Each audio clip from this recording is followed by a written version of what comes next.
everybody. Welcome to the Catch Up After College podcast. We may be post graduation, but we're never post education. I'm Isaiah Brown, your host. Thank you for joining us today. Today, it is beyond belief that we got this guy to come on the podcast today. He's a rapper, he's a YouTuber, he's a podcaster, but it is Mr. Beleaf here with us today. What's going on? I'm doing fantastic, man. Thank you so much for having me.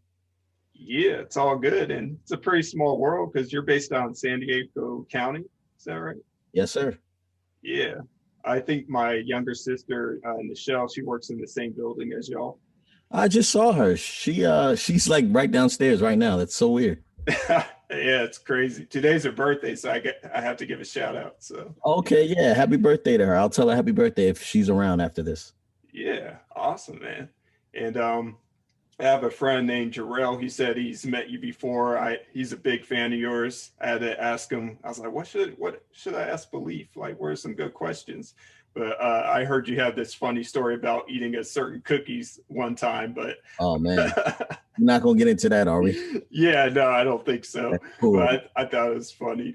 But yeah, so you mind telling us the origin of your name? Because like through this whole thing, like people kept saying Glenn. I was like, who is this Glenn guy? But I only knew you by Beleaf this whole time. Yeah. So Belief is just basically like an MC name. Basically, when I was growing up, like I had like super low self-esteem and all that stuff, and so I call myself Belief because like I wanted to like remind myself to believe in myself. And like in the middle of the word belief, like how you regularly spell it, it's Lie, like the word lie is right in the middle. So I just took it out, like, you know what I'm saying, as a way to kind of like just kind of pay homage to like being more natural, down to earth and stuff like that, and put leaf, Leaf. Dang. Okay. Dang. I didn't know it was that deep. That's pretty dope. But Yeah. you mind telling us a bit more about yourself? Like where are you from and can you describe what your life was like in your high school days? Yeah, I'm from Baltimore, Maryland, Baltimore County, actually. Grew up, there's a lot of stuff going on around. You kind of had a lot of different ways you can go as far as the trajectory of your life and the things you wanted to indulge in. And on the outside, it seemed like I made really good decisions, but I know myself I didn't. And so, you know, it's just a lot of opportunities and things that you can kind of get enticed to do. And so life was kind of difficult because my mom was like raising me by herself, and my dad had like joint custody, where I would come visit him in California in the summertime sometimes. um this is before high school though, but mostly in high school it was just my mom, and she had to like raise two boys and pay bills and all that stuff. And I was just kind of hard headed. So I was wilding out, wasn't a very good student, very lazy, except when I could find something to really apply my leadership skills, which is where I like, got into ROTC, JROTC, actually, Marine Corps. It was like captain of the drill team and, stuff like that, company commander, and, play golf, as a sport, like nothing real crazy. I just was like real chill, try to stay out of the way. And when my mother would convince me to do stuff, I'd do it and apply myself. Yeah. You didn't join the military, did you? You ended I didn't. I wanted to, but I did not. okay. Because I was wondering, like, because there is there a connection to Camp Pendleton since it's so close to where you live now, and you Yeah, know, I actually worked on Camp Pendleton after my first son was born. But no, I no military experience. yeah, okay. And growing up, did you picture yourself going to college at all? Um, yeah, I did. I went like a couple semesters. I went to the University of Maryland Eastern Shore. And that was like my first like taste of freedom, you know what I'm saying? And I just started wilding out, and I like flunked out. I like didn't go to class at all, you know what I mean? But I kind of learned how to make money. I learned how to cut hair, arch eyebrows, and sell incense and soaps by some people I was hanging around with. And so that's kind of where the entrepreneur like uh button was kind of pushed there. And Yeah, it was really, really, really dope experience. But I didn't actually learn much in class. Yeah. Did you find out what kind of a learner you are now? Is it like visual, audio, or kinesthetic? Yeah, I learned by doing. So Hmm. that's kinesthetic, right? Yeah, See, I don't even know. So I'm learning right now. it's So all good. It's all good. so yeah, I learn by doing a lot. And I'm a visual learner too, but most of the time, like I learn by doing. Yeah, that's the way I get down. And so now I like my biggest amount of learning has been since I've become a dad.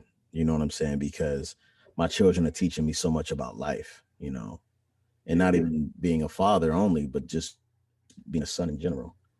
yeah. You got, is it 4 kids? Yes, we have 4 children. Wow. Okay. So, but it was just you, was it and your brother growing up though? Just 2 kids? Yeah, yeah. So in my primary home with my mother, it was me and my brother. We have different dads, and then my dad has a daughter, and that's my sister, of course. But yeah, like we just grew up with like 10 years apart. You know what I'm saying? Like he's just kind of always up under me, and I wasn't a very good big brother. I was kind of a knucklehead.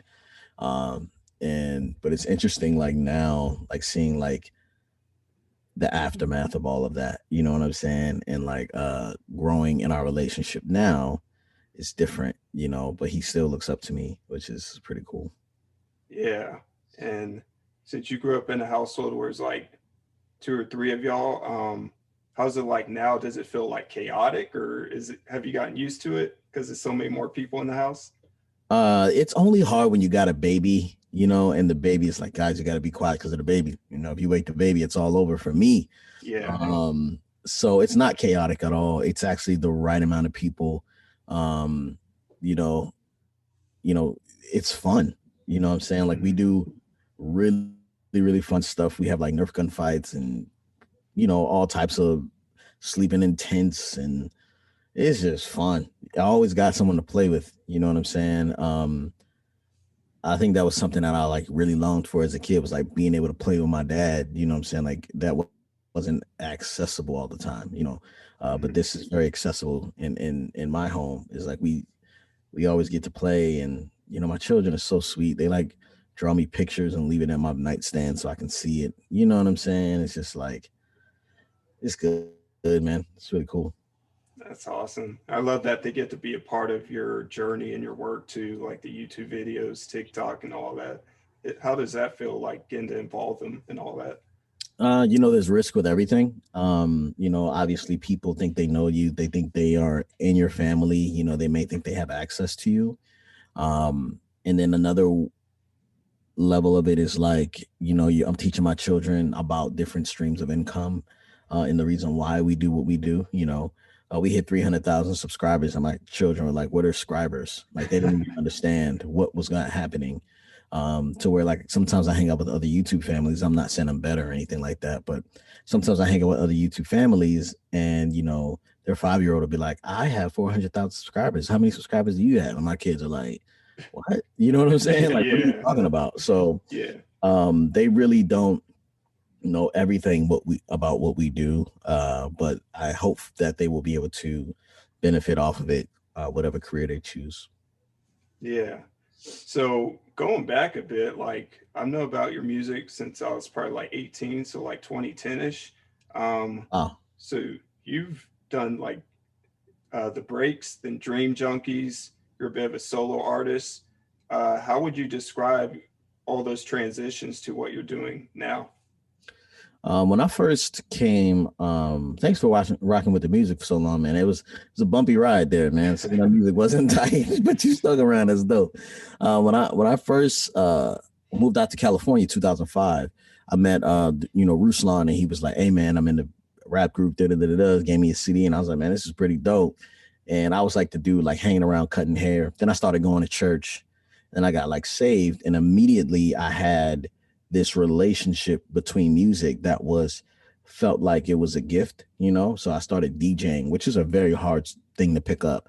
And I started spinning records, and I was kind of good at it. And I started DJing at like open mic spots. And so I was basically Ruslan's right hand man, his support. I would do anything that dude asked me to do. I was writing hooks. I would be able to rap on some of the songs. And I was like, this is cool. but I need to go to college because that's what everyone's expecting me to do now. And it turns out that we kind of started making a living low key off of music.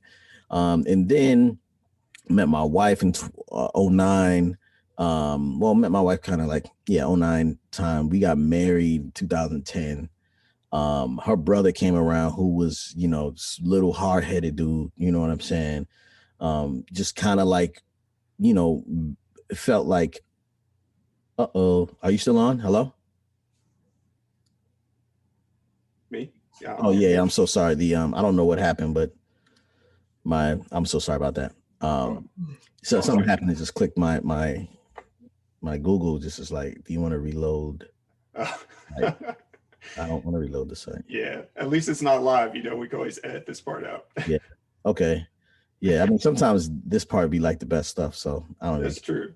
Yeah. But yeah, like hard headed dude, remind me of like who I was back when I was in high school. John Gives, and I was kind of like just a big brother to him. You know what I'm saying? And then Ruslan was like, "Man, this dude is really talented. We should start a record label and sign him. I'll do it." You know what I'm saying? And then ended up signing John Gibbs, and I was just kind of around, and we was like, "Man, we all doing music. Let's form a little crew." Dream Junkies became, I think, where we all kind of like stepped into ourselves as MCs. Like we turned into competitive rappers because we were always competing against each other. I think some of the best music I've ever been a part of was made with those guys. And more John specifically, he just has a bit of youth, a bit of taste that we just weren't able to tap into on our own. You know what I'm saying? It's all right. And so after that, uh, like I just kind of got to the point, like after we started to build a buzz and all that stuff and travel and start to really make a living, I realized that, money was kind of being like the main thing that was feeding those relationships. And had to come to terms with like, man, am I going to hold this kid accountable or am I going to get this bag? You know what I'm saying? Mhm.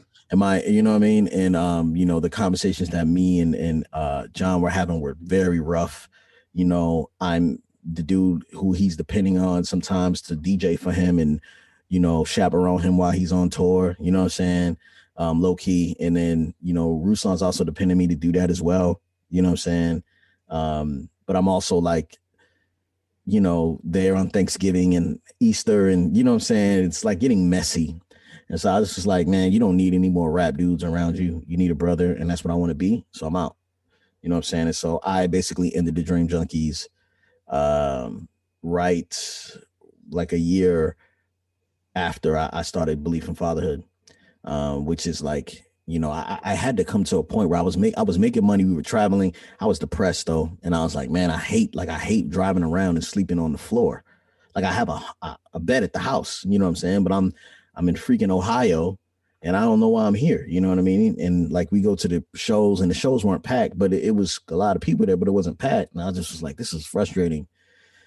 And so it came to the point where I just was like, all right, so I'm not going to leave the house anymore. You know what I'm saying? Like I'm going to make a living from home. And that's when I started Beleaf in Fatherhood. After like my wife told me like, yo, it's no amount of money that you can make on the road that makes sense for you to leave. You know what I'm saying? Because you're basically asking me how much money does it take to turn me into a single mother? You know what I'm saying? And I was like, she's like, there's no amount of money you could do. And I was like, all right, well, all right. Wow, that's crazy. I was going to ask how did it affect you being a father and a husband, but it sounds like you shared that pretty well. Thank you for that. Yeah, no question. Of course. Yeah, I thought it'd be cool to touch on some of your albums a bit. So, Red Pills, Black Sugar, that was super mature album. I don't know if it was like for youth group like bumping music. It was more like, oh dang, okay, that's pretty deep. That's pretty mature. Yeah. You mind telling us your mindset while making that? Well, yeah, when growing up, when I said I had little self-esteem, you know what I'm saying? Like it was because of like an abuse that I, endured, but also like I adapted and made a part of my identity. And so these like suicidal thoughts, I would like massage into my brain often. And it was like this infatuation with death that I had. And Red Pills, Black Sugar was basically a lot of those thoughts kind of conceptualize the music. Mhm. Where like, this guy finds out that he has this disease, and the only way he's going to stay alive is if he, has these red pills. You know what I'm saying? So he decides to, eventually his life is fine, and he keeps eating these pills, and then eventually he buries the pills, and it turns into a seed in a tree that plants, and he can like feed the world. That's kind of like the premise behind the album. But it was very mature. It didn't get me a lot of good looks on, getting booked for shows. But I didn't realize that if I would have stayed focused into that and sold into that community, then I would have been very well off, because like depressed rap was like really popping like the next year. You know what I'm saying? Yeah. Like everybody was suicidal the next year. Like it was like, yeah, like, I'm not feeling this life. You know what I'm saying? But I just couldn't stick there, because I knew there was a level of hope that I couldn't explain. And so that's when I launched Beleaf in Fatherhood, to try to show this other side of myself, to say, hey guys, I'm not always going to be this super sad, dude struggling with, life or whatever, you know what I'm saying? And yeah, so that's where that kind of went. Yeah. And then Theo's Gift, that's like night and day from that album to this album, but it's kind of hard to find because it was one of those free download albums. But Yeah. yeah, but you mind telling us your mindset when making that one? Yeah, I think I'm pretty sure Theo's Gift came out before. Yeah, definitely came out before Red Pills Black Sugar. Oh, okay. Yeah, it came out, when Theo was born, Mhm. and so that it didn't age well, because it was basically based on the Cosby Show, and like Bill Cosby like ended up like, all these rape things happening and all this stuff, but basically it's based on the father-son relationship between Theo and Bill, the Heathcliff Huxtable, whatever, in this relationship that they had. And so I loved the Cosby Show when growing up, because it was like the only representation of Black family that I had seen on a consistent basis that wasn't down and out and struggling. You know what I'm saying? And so I really perceived like the Huxtables as like my family, and I wanted to create that for my children. And so yeah, it was really just a fun project, and me just kind of like, it was my first solo project, so it was like me just kind of flexing and seeing what I was capable of, and I was very impressed with myself. I really liked making that record. I really liked it. Yeah. So yeah, that was one of the things that I'm just glad how that turned out. I think it's a nice little piece in history for me, but I'm definitely moved on as far as MCing and storytelling. I realized at some point that I'm a storyteller. I'm not just a rapper. You know what I'm saying? And so now what I do is I tell stories. Uh, no matter what the medium is, it could be rap, it could be video, it could be photos, it could be writing, you know what I'm saying, books, whatever. Yeah, that's awesome. And thinking of Black excellence, the way you experienced that through the Cosby Show for what was then, how do you go through Black excellence, showing that in your art form nowadays? Um, uh, hmm. I don't know. I don't think it is like as focused as like, hey, well, we're showing Black excellence. I don't think about it like that. I know that some people perceive it that way. I don't. I don't stand and be like, yo, um, we are representing the Black culture, and this is what we all should strive to be. You know what I'm saying? I'm not on that. Like I'm on some like, um, I know what it meant when I saw a father do his thing. I know what it meant for me to see two loving people work out their differences, and I need people to see that. You know what I'm saying? And so it's not excellence. It's like it's possible. You know what I'm saying? Like it is possible, because I thought it was impossible. To find you know a Black woman and marry her and raise children, together. Yeah, I really did not believe that was possible, and we are proving that wrong. We're proving that right. Yeah. And thinking on your business nowadays, if you mind explaining it once again and what keeps you ambitious and to keep building it. Yeah, so I'm not very ambitious as a human, right? Like that's something that surprises a lot of people. Uh I am I'm pretty lazy naturally. Like all I want to do is watch The Office and eat burritos. Like, and Hey, you know what I'm saying? I just invented. I don't even know if I invented it, but like, man, I had cinnamon toast crunch on top of vanilla ice cream. Have you ever had that?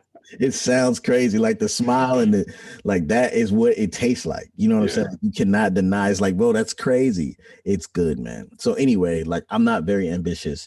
I honestly feel like God has given me this call and kind of just said like, hey man, like you with the broken family experience, you with the terrible relationship with your mother, you with like all this like doubt and fear, you're going to lead, be one of the leaders in the fatherhood movement that is going to inspire a generation to keep on pursuing reconciliation, even though I'm having struggles with it. You know what I'm saying? And so I honestly feel like that's the charge that God has given me, and I just want to be obedient with that. As far as the business is concerned, I am an idea guy. So if you ever hang around with somebody who ideas, um, they'll just come out of nowhere like, hey man, listen to this. You know what I'm saying? And that's what I do. But I often act on those things. You know what I'm saying? And so I like hanging around like people as kind of crazy as I am, because like my buddy George, who's the videographer here at Beleaf in Fatherhood, he's actually the head of production. He is kind of like whenever I say, hey, man, I got an idea, he goes, we should do that. Like, you know what I'm saying? And I'm like, oh, shoot, word, you down? He's like, yeah, like, well, all we need is this. We got everything we need. Let's just shoot it. And I'm like, bet, And so, like, a lot of the stuff that's coming out now, like the food for thought, like, George is just 100% down with me. And that's really what I need. You know what I'm saying? It's just like riders.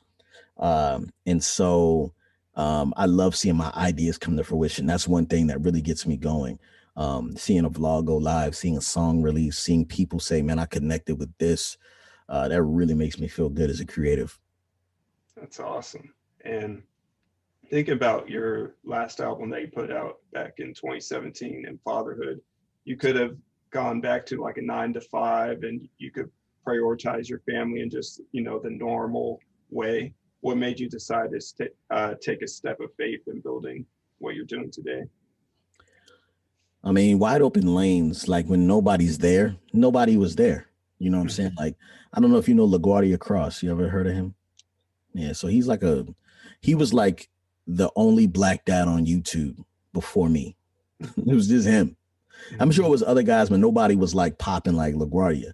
And so when I had started doing YouTube, LaGuardia was about to stop. And he was like, man, like seeing one of your videos go viral, like gives me hope. I'm going to keep doing this. You know what I'm saying? And so it was a wide open lane. LaGuardia has like more of the funny skit content with his daughters. My stuff is like, kind of emotionally charged and a little bit more introspective, um, and not to say his stuff. I mean, his stuff is like really social commentary. It's really dope. But I just knew that it was a wide open lane.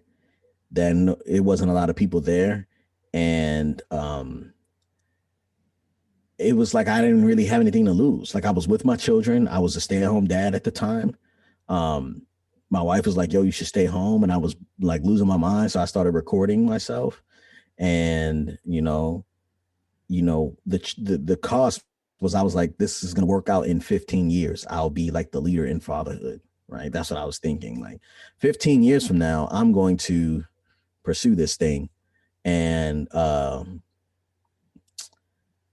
3 years later, like it was like everything I had put into place had happened. And so as far as that, were you asking about the album? Pretty much why you didn't just take on like a normal 9 to 5. After that, you decided to stay creative in your business venture. Yeah, like the 9 to 5 thing was like, I just knew that people didn't value, like when I worked at that last job on Camp Pendleton that I had, and I Mm-hmm. was like the warehouse manager, you know what I'm saying, there. And like it was a cool job, and I was like a supervisor. but I wasn't good at it. You know what I'm saying? And I didn't like the way people were talking to me, and I knew that I was going to have to do a crazy amount of work just to be noticed and get promotion, and then it would only be like $1 or two, and then it would take me forever to move up, and I hated it. Like, you know what I'm saying? I just hated it, and I was like, man, I'm not really built for this, and well, I'm home.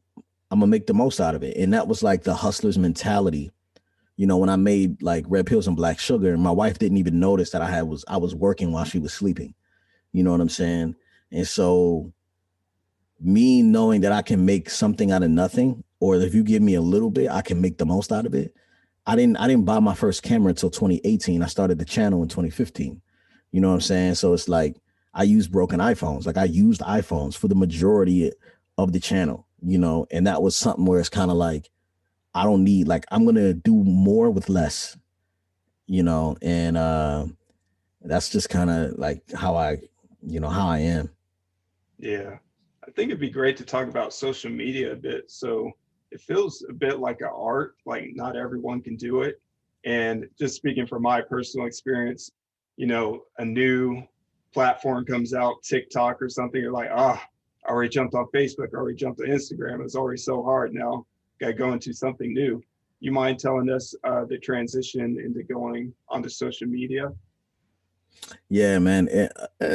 I think that's the funny part because you said it's kind of an art, and I didn't really realize it was an art, but I know now that it is an art. Like I know now that you know most people have a goal of like going viral, like, and that's the end, and they would do anything to fill that hit again. You know what I'm saying? I'm playing a long game, so my stuff looks a little bit different. It took me like 2 years to get on TikTok. Well, it took me like 3 years because like before that was Musically or something like that.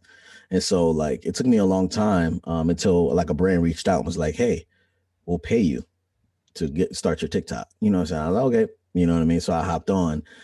It just kind of there's a percentage of time that you have to be on the platform, studying the platform to know the platform. And then once you figure it out, you can produce mostly on the platform instead of consuming.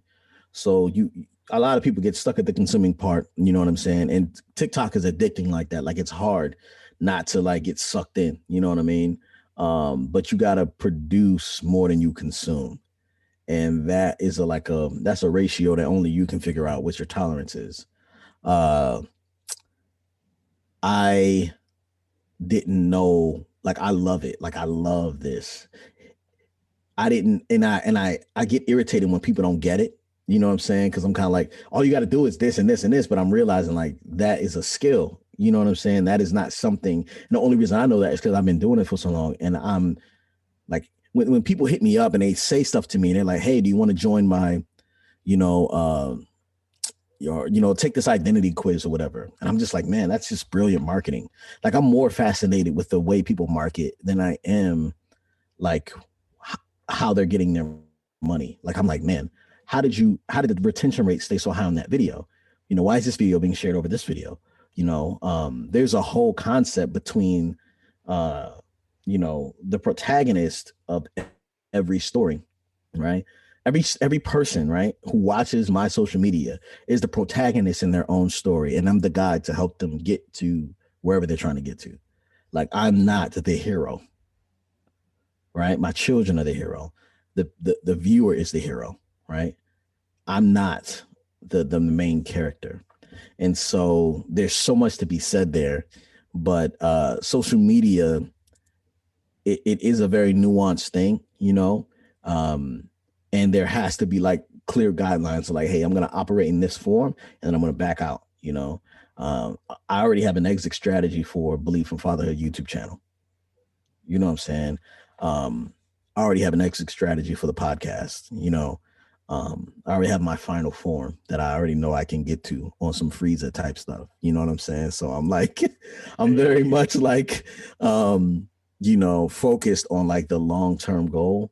And social media is a great avenue, man. If you watch Won't You Be My Neighbor by the Fred Rogers documentary, I don't know if you've seen it. It's pretty brilliant. He was vlogging. Have you seen it?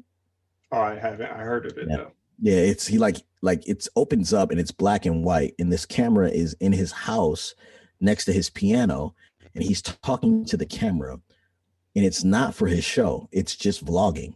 It's black and white. And so he sits down at the piano and he's talking about how and it's like this dude realized that television was a tool. You know what I'm saying? And the people who are going to win on social are going to realize that social media is a tool. It's not the goal, going viral. It's not the goal. It's a symptom of productivity. I think it'd be good to talk about mental health a bit. So when doing social media, when creating this content, you get a bit invested in it and you put it out. But I'm just taking a guess here, but like not everything always fulfills the expectations you thought you would get when creating something. Like, oh, I thought this would be the one to go viral. I worked really hard on this one. This one I didn't even work that hard on, but yet people are loving it. How do you protect your mindset when dealing with the feedback? Yeah, well, the goal isn't like Jack Conte. You know who that is? No. Okay, he is the founder of Patreon and like the owner CEO. So he founded this platform that funds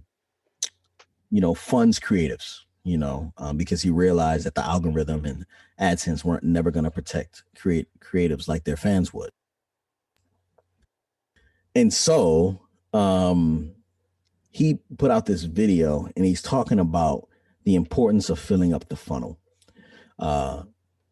Most of the people who won the most awards put out the most music. And it's just because they put more into the funnel that success came out on the other side. So it's about filling up the funnel. It's not about getting attached to a certain song or a certain video or whatever. Like I drop heat all the time, you know what I'm saying? And I'm just like, oh man, y'all slept on this one. But it's like, cool, whatever, it might go viral, 4 years from now or whatever. You just never know what is going to come out on the other side. You don't know what your audience is going to be attracted to. I don't know what songs are going to do well. I wrote a song and I thought this was amazing. You know what I'm saying? Nobody liked it. People liked another song that I released that was like, took me no time to write. So it's just about filling up the funnel. And so I think, when you don't go viral or you put a lot of time into something and it doesn't reap the thing you wanted to reap, I think that kind of shows your intention. It shows your motive. And that's not a bad thing, but it's just like, hey man, let's reset. Let's figure out what is the point here. Everything has a point, the main reason that I'm releasing content on social is so people know what it's like to be a father. You know what I'm saying? They know that father's going to screw up. Father's going to apologize. Father's still going to be there. You know what I mean? Like, you don't have to leave. You just don't. You know what I'm saying? Like, you can be around even for the most terrible days, and yeah. That's really great, filling up the funnel. And it really reminds me, if you go to like the trending page on YouTube and you find someone you never heard of before, and then you go to their videos and you find out they started this like 4 years ago, but you're just now hearing about them. Do you feel like that relates to you in any way in your journey? I strive to be like that. I mean, I think that one of the best examples of that is like someone like Kev on stage. The way he works and the way what he's committed, you know what I'm saying? He's like, I'm gonna put out a video every day for like 11, 12 years. He's been doing that. You know what I'm saying? Mm-hmm. And he's never stopped. And if you watch him, you get around him, like he's always looking for material. You know what I'm saying? He's always like paying attention. He's a machine, and some of his stuff goes super crazy. Some of it doesn't, but he's still gonna fill up the funnel. I aspire to do that, but at the same time, I have a lot of issues with like how I'm spending my time. You know what I'm saying? So I want to hire someone to help me do that better. Mm-hmm. Now, this month is February, Black History Month. I love how you shared the origin of your name. What does this month mean to you personally? Man, it's a celebration. It's just one of them times where Black people get to shine. brands are hitting us up like crazy. You know what I mean? People want to give black people the microphone sometimes and hear what they have to say. Other people are like, dang, man, I can't stand when this month come around because that means all the black people gonna be all loud, doing their thing. You know what I'm saying? It's kind of like, damn right, we gonna be loud,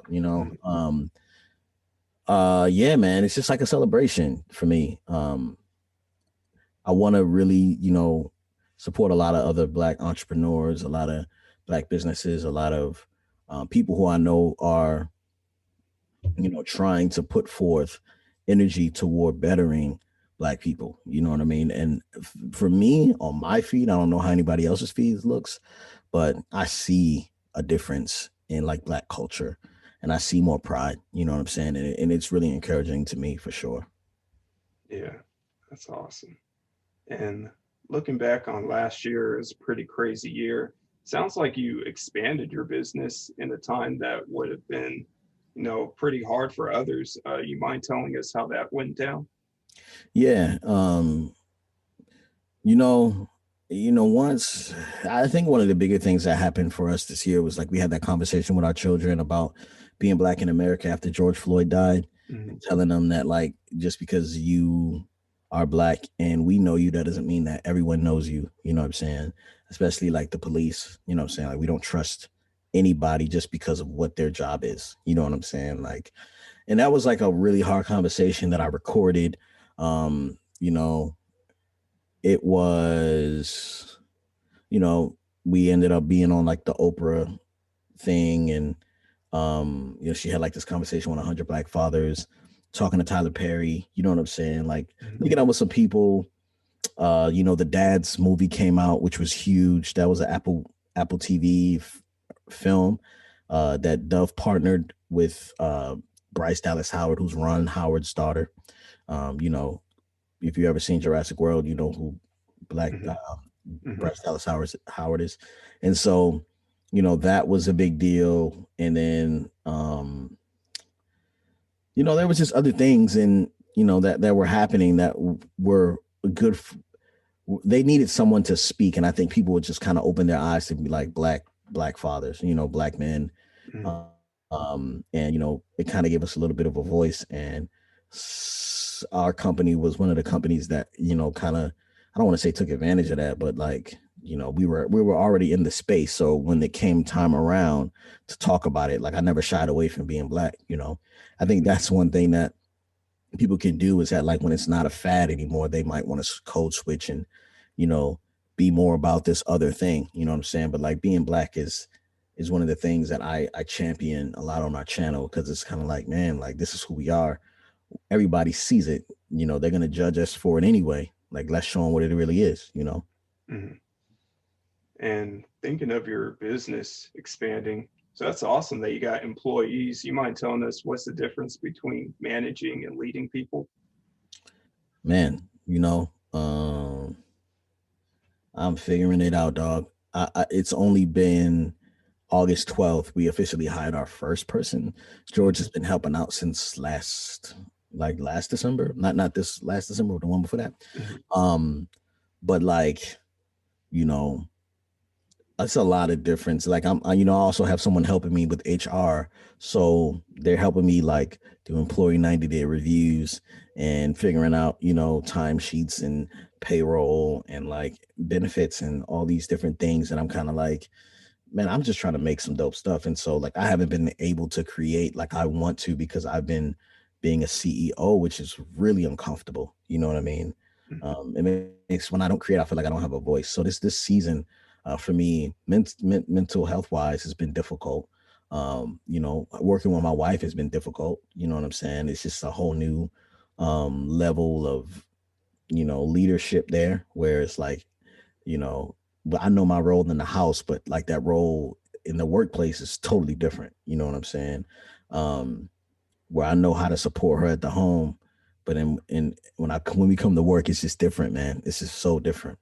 Um, and I'll be like, hey, can you do this? And she's like, why you say it like that? And I'm like, I just need you to do it. You know what I'm saying? And she's like, well, why? Why? Like, I don't like, you know what I'm saying? It's weird. So um that's been difficult too. Um I think the difference between managing and leading, uh, and I don't know, bro. I don't know. I'm still figuring that out, and I'm very comfortable with that answer. That's great. That's a great answer. And how do you not only create a healthy work environment, but a healthy culture around all the people you work with? I allow uh, my employees can tell me exactly how they feel. You know what I'm saying? And I want to adjust the workplace for them. There's only like five of them, four or five of them right now. We have about four contractors as well. Uh, they, I trust them. You know what I'm saying? Uh, but at the same time, it's like there's certain levels of like mutual respect that we have for each other, but then it's respect for the environment, and so they're holding me accountable because everyone else is their level of expertise is in their area. So Dallas, she runs like the schedule. She cares about sustainability.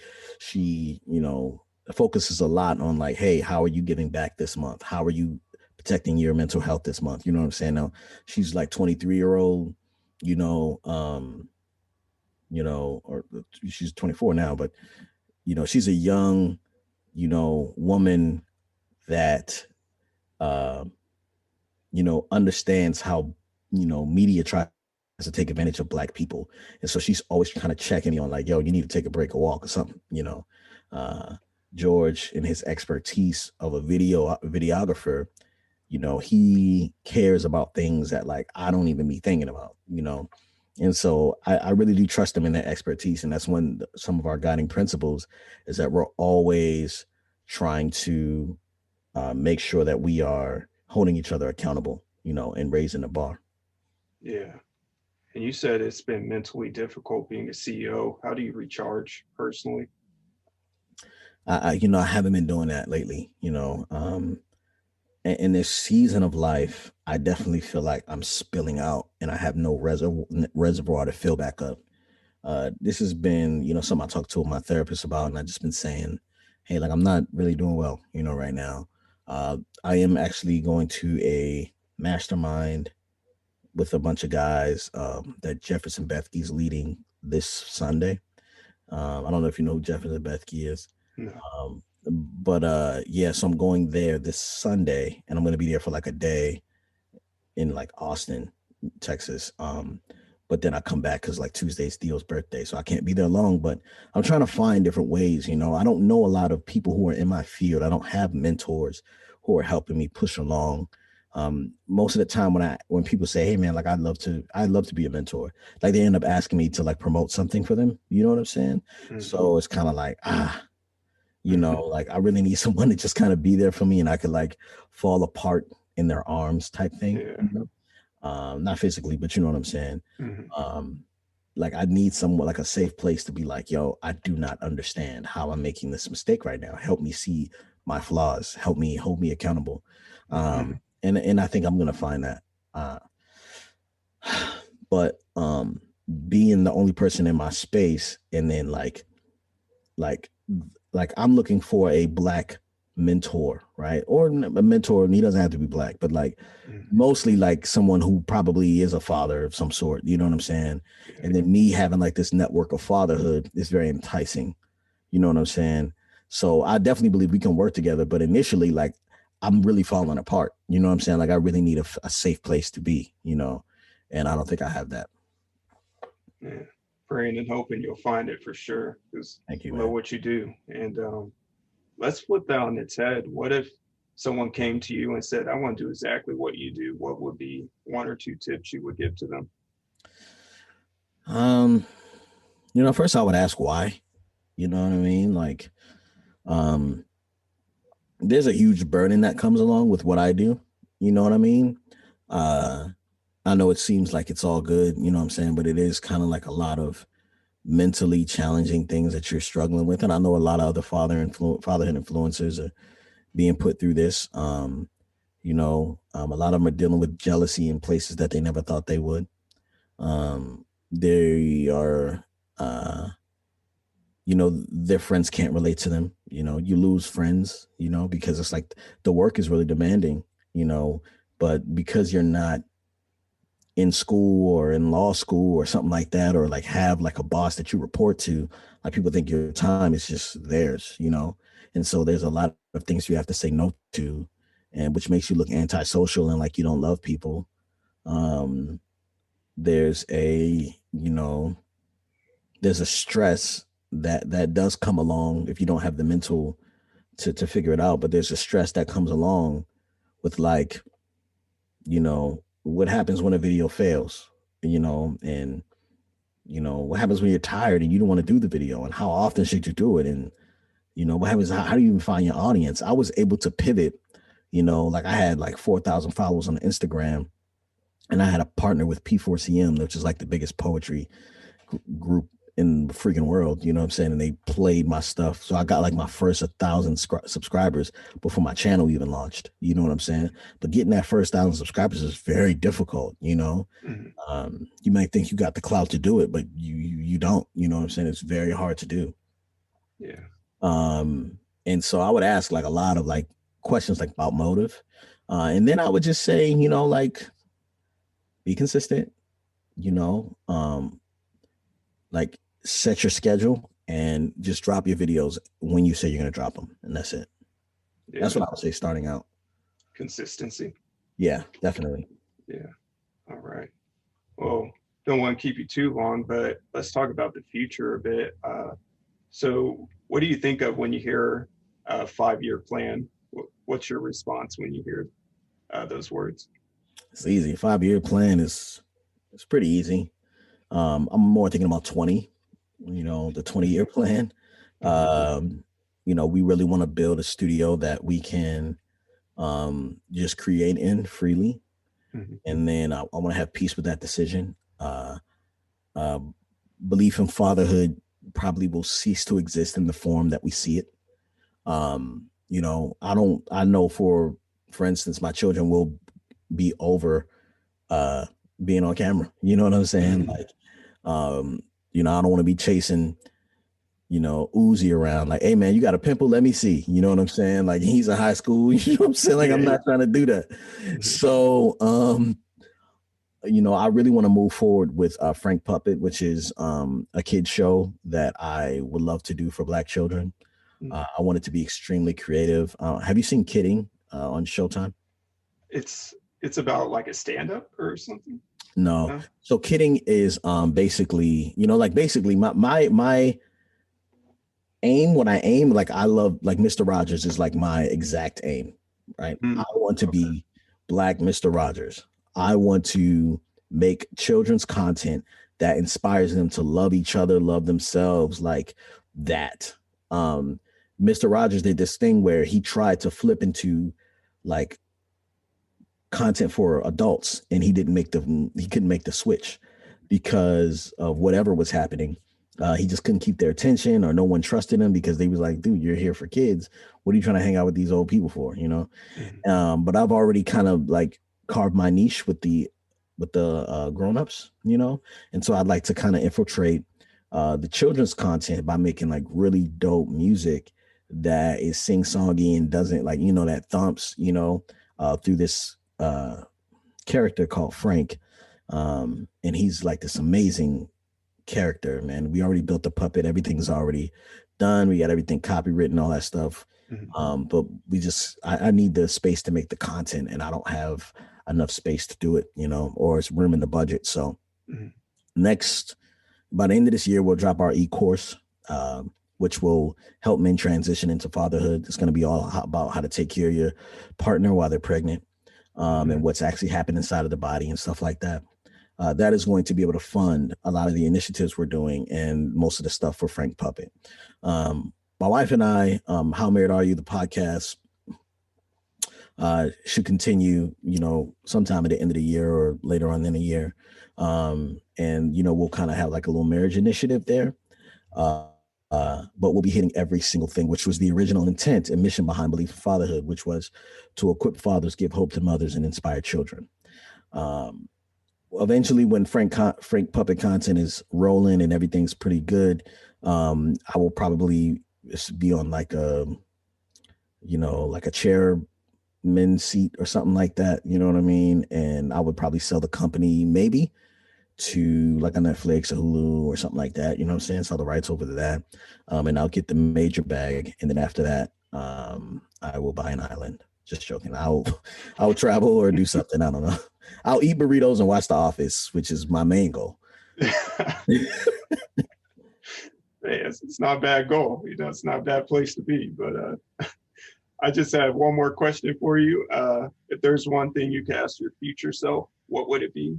And if there's one thing you could tell your high school self, what would it be? If I could tell my high school self anything, I would say, bro, you do not have to have it figured out. Do not listen to these people when they ask you what you want to be, what you want to do, and pressure you to like learn as much as you can. Like while you're free. You know what I'm saying? Like if you're into DJing, DJ. If you're into like just do whatever you want. You know what I'm saying? Like if you're into cooking, like learn how to make shrimp, like learn how to do this, learn how to do that. Like figure it out. But don't feel like you can only do one thing, you know, because I never would have believed I am where I am in this spot. I never would have chose this. If I could have said, yeah, I'm going to be a father for a living and I'm going to have employees because I'm a dad. Like, come on, that is insane. You know what I'm saying? So that, and then if I could ask my future self one thing. Yeah. Oh man, if I can ask my future self one thing, I would ask him how, like, are you at peace? You know, now? Do I ever reach that point where I feel like my mission is complete, you know? I don't feel that. And I don't know if I ever feel that, you know, but I have this like ridiculous goal that like I'm not setting my goal right as far as like my life initiative. And originally it was like, when I die, I want more people in the fatherhood line than in the deadbeat line, you know? And that's a really awesome goal, but like there's no way to measure that. So I will never feel like I'm done, you know? But I do want to be in a place where I feel like I'm done. And I don't know if I ever reached that. Wow. Well, thank you so much for sharing today. So much vulnerable stuff and great tips for people who want to start their own business. But just wanted to encourage you before you take off. I feel like you're just a really big influencer, even beyond social media, just like as a husband, as a father, and that it's really encouraging to see you do what you do. And I believe that as your priorities are straight, like you focus on your children, you focus on your wife, that's how everything else can just flourish. So yeah, keep at it. Love it. Love what you do. I appreciate it, man. If I could, you know, if you want to hit me up again, you know, sound offline or whatever, man, like, you know, just hit up Dallas and we can make that connection for sure. I appreciate the time that you've given me for this platform. Yeah, man, just let me know how I could be a light for you, bro. Appreciate it. Maybe get burritos and Vista sometime. Yeah, let's do it. Let's do it. For Yeah. real, if you're in town, let me know. We can go lunch. Awesome. We'll do. And anything you want to promote before we take off? Oh man. When is this coming out? Uh, hopefully 2 weeks from now. Okay. Man, I just want to, you know, check out the YouTube channel. You know, it's a lot of light on that channel. It's sometimes a lot to dig through, but I think it's worth it. You know, it's not just a family vlog where we go to Walmart and, you know, get water balloons and throw them at each other. Like it is real complex thoughts about what your father may have been thinking, you know. Yeah, you can also check out the TED Talk I did a few years ago, which I actually was on the TED podcast, and that should be releasing around that time. So awesome. And what's your tag on YouTube, social media, all that? what's my tag? Oh yeah, it's Beleaf Mel, BELEAFMEL. You can find all my stuff there. Awesome. Cool. Well, thanks again for joining and great catching up. And for everyone else, as we're maturing, we're going to keep learning, stirring up, and chasing after what our Creator created us to do. So have a good one, everyone. Peace. Peace.